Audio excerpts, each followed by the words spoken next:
Welcome to Paladin Financial Talk. I am your host today, Ellie Robison with Paladin Financial, and I have our well-adored co-host here with us today, Tony Shore. How are you, Tony? Oh, Ellie, I am so good today. I'm so good it hurts, is what I like to say. No, it's great.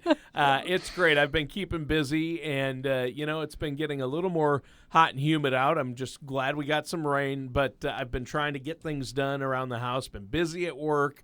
My daughter is going to college, right? Okay. My youngest Yes, is I going to remember start that. college for the first time next month. She's going to college, and we gave her a great grad party. We rented out a nice facility. Oh, In good. fact, I believe Nikki and Jeff were there. They came. It's nice of them to come.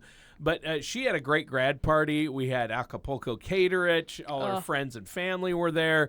And we spent some money on it. I mean, we did it right, and decorations and everything else. Wasn't too bad. But she raked in the cards, right? And she got a lot of gifts. That's she got the a lot best of gifts. part of Right. having a party like that. It is. So when she came a week ago and said, hey, I need to do some shopping, Mom and Dad, can I have your bank check card and Target card? Because I want to get a microwave for my dorm room, and I need some stuff for my dorm room.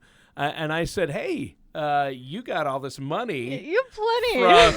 I go, I know what you raked in. Yeah. Yeah. You got the counting together. You did. You got one Visa gift card. You got is easily enough to buy that microwave. So go ahead and do that. And you raked it in. So that's what that money is for. And she kind of looked a little disappointed. She was taken aback. Yeah. I mean, we're helping her out with college, but I think it's good to learn to spend your own money.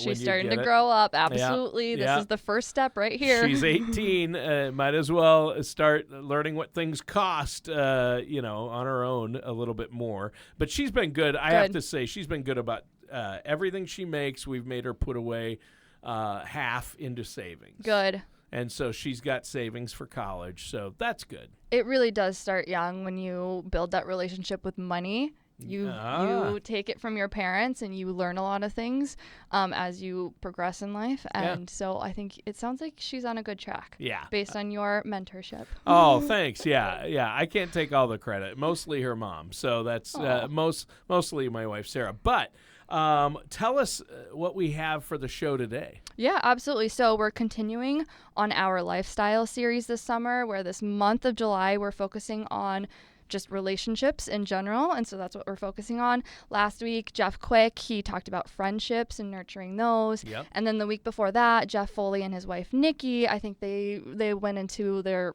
coupled relationship and how they navigate life together. And so without getting too intimate, I guess. Yeah, couples. They talked about couples relationships. Yes. And they're a great couple to do it. Of course, I said, now I read things you should never do to be a successful couple and have a happy marriage. And number one, work together. You should never do that. Yeah, and that's exactly what they do.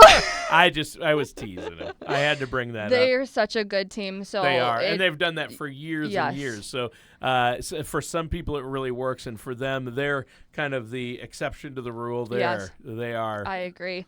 So when Nikki first asked me to expand on the conversation about relationships on this podcast, I really had to rack my brain because I do not feel like I am an expert in this field by any means. Like, I am still evolving on my own, but there is one topic that I can use to broaden the conversation, and that's talking about the 5 love languages. Okay. And this is something that you can use to help strengthen friendships, relationships, and even your coworkers and the team dynamic that you have at work. So, Tony, have you heard of love languages at all? I have heard of, quote, the 5 love languages, but could I name them right now? No. Do I know what they are? Maybe. I don't know what my wife would say if you asked her. Does Tony know the 5 love languages? I bet she could rattle them off for you. I'm so happy that we're talking about this today because although it's not a new concept, not a lot of people are familiar with it. That's true. Yeah, so it was introduced in 1992 through a book published by a pastor, Gary Chapman, and the title was The 5 Love Languages: How to Receive and Express Love. So Gary's philosophy explains that everybody has a primary language and a secondary language of expressing care. And so the 5 love languages are words of affirmation, quality time, gifts, acts of service, and physical touch.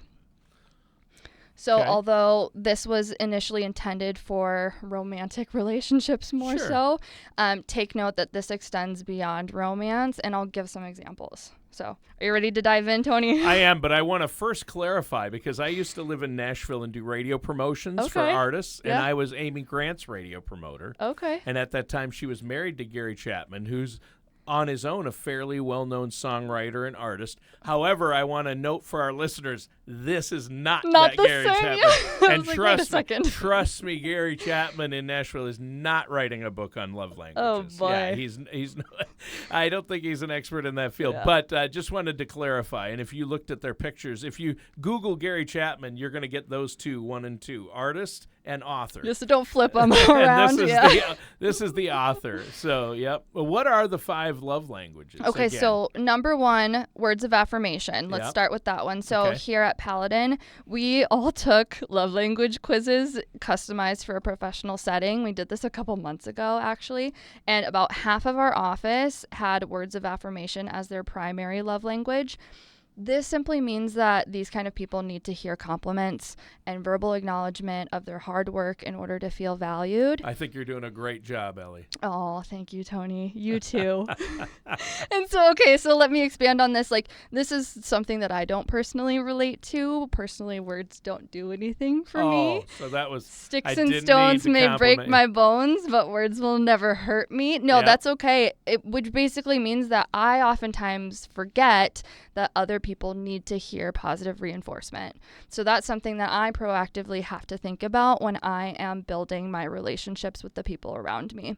So one way of recognizing that this might be someone's primary love language is just to pay attention if they like to give a lot of compliments and positive reinforcement, because usually people will just expose how they like to receive love by also giving in that same language. Not always, but I think it's just a rule of thumb. Yeah, that would be mine, I'm sure, if I took that quiz. A lot of people are I love words to of give affirmation. affirmation. I mean, I love to give people a hard time, too. I mean, You're like just a talker. You're a talker. Like Jeff Quick. I love to give him a hard time, but I also like to compliment him He once can in a take while. it, though. Yeah, he can take it. So that's what that one is. Second, we can dive into quality time. Okay. And so it's exactly what it sounds like. It's the time that you spend with an individual, and this is something that I value more so in friendships. So it doesn't matter the duration of time spent together. It's the act of intentionally setting aside that time and just following through on plans and fully being present in the moment. It doesn't matter if your plans are just having a beer in your garage with a buddy. Showing up is half the battle of maintaining friendships. So. Yeah. Yeah, and actually I like the part of being present in the moment. Mm-hmm. You're saying I actually have to listen? Yeah, I think so, friends. Tony. I mean, and that's another reason why making intentional date nights with your significant other as well is very important. Like, as time progresses, like, it's very easy to drop the ball on setting that time aside. Yep. But if that is your spouse's or significant other's love language, making that effort is very important. Yeah, it really is. Mm-hmm. And I've found that. I mean, my wife and I have been married 28 years this year. It's a long time. And yeah, I mean, we've been married 28 years, 10 years happily, I always say. No, I'm kidding. I was like, okay. But, good joke. yeah. That was my dad. At his 50th wedding anniversary, my mom and dad's 50th, my dad said, 50 years of marriage, 10 years of marital bliss. Oh. Okay, well, going off of that, though, since we're talking about love languages, I do think your love language can fluctuate over time. Oh, like, well, as sure. you progress your relationship with certain people and as you just grow in life, different decades, you just might value something more. So that's true. That's true. But quality time, I like that. And I like, I think actually listening is a love language. It really is. Yeah, on its own. Mm-hmm. It can be its own. It can have 6. Yeah, we could. But quality time is kind of, it's incorporated in there, but yeah. Yeah. Okay, so third, gifts. So gift giving. I feel like this is an easy one. You can make someone's day by giving a spontaneous present. I have a higher level of admiration for people who give good gifts because it does take a certain level of detail orientation. Yeah. And my tip is to take mental notes of when someone says that they enjoy something or they like something that you know that they won't get for themselves. Sure. It can be so much fun to turn it into a surprise for that person that you care about. Wow. And though you'll have to pay attention to what that individual values, like I totally messed that up. Though you'll have to pay attention to what the individual like values deep down. So it could be experiencing concerts or baseball games or working out, food or cocktails. Just find their passions and use it. Right. I have a funny one about this one. You have to pay attention to what that individual values, is what you said. Yeah. And it's funny because our neighbors who are good friends of ours have a 23-year-old son. And he still lives at home. He's a great kid, but he has a very serious girlfriend. They've been dating for 2 years.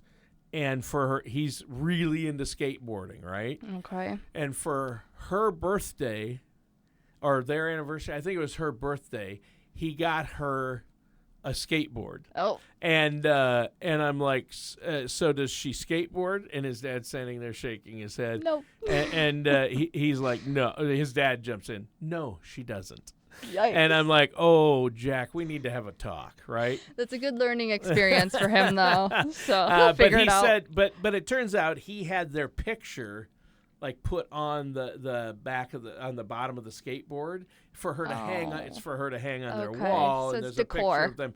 So he's pawning it off as an excuse like that, but it's like sometimes guys are guilty of that. He put effort into it. I like the idea of putting a picture like on the back side of it, knowing that she won't be using it. Like that's cute. It's a cute idea.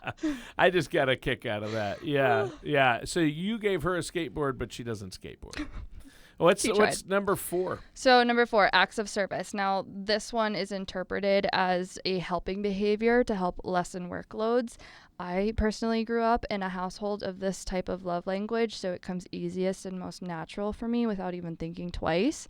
And taking action can mean running errands for another person, booking a reservation for them, or acting like an Uber driver for the people that you care about. This is good to know about you. Oh, absolutely. Oh, those are the things that you like? That's okay. I will allow you to do those things for me, Ellie. In all areas of my relationships, doesn't matter if you're a friend or a coworker, this is my primary love language. The more you know. Yeah, if I need some caffeine while I'm recording, I'll know. I'll grab one for you, Tony. Yeah.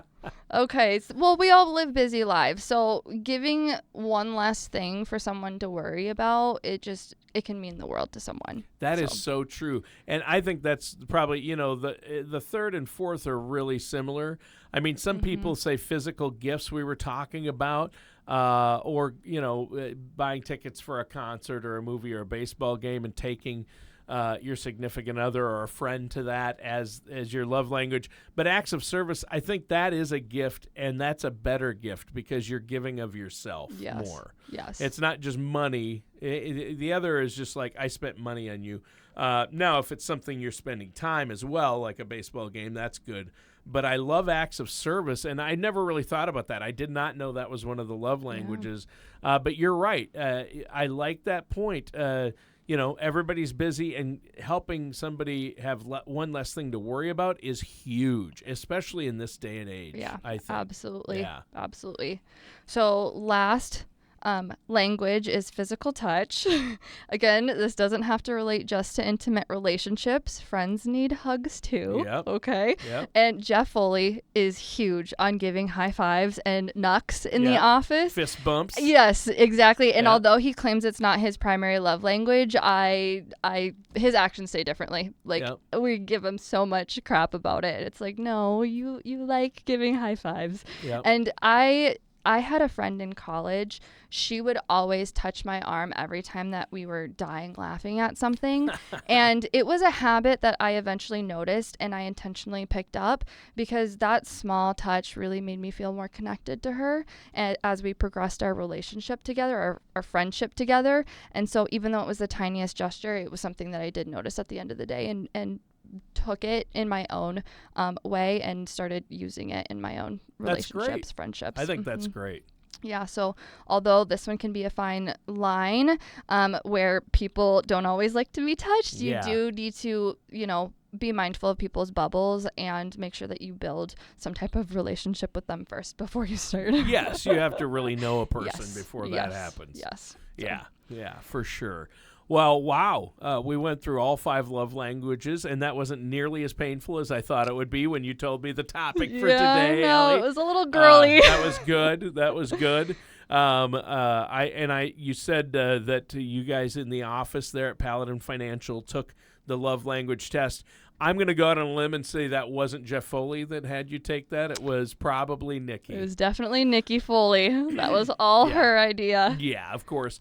No, that's great. I think that's fun that you did it. And I like that Nikki forces people to get outside their comfort zone sometimes. And then you realize, hey, this isn't so bad. This is good to learn about each other and understand. Yes. I think that's fantastic. And for our listeners, too.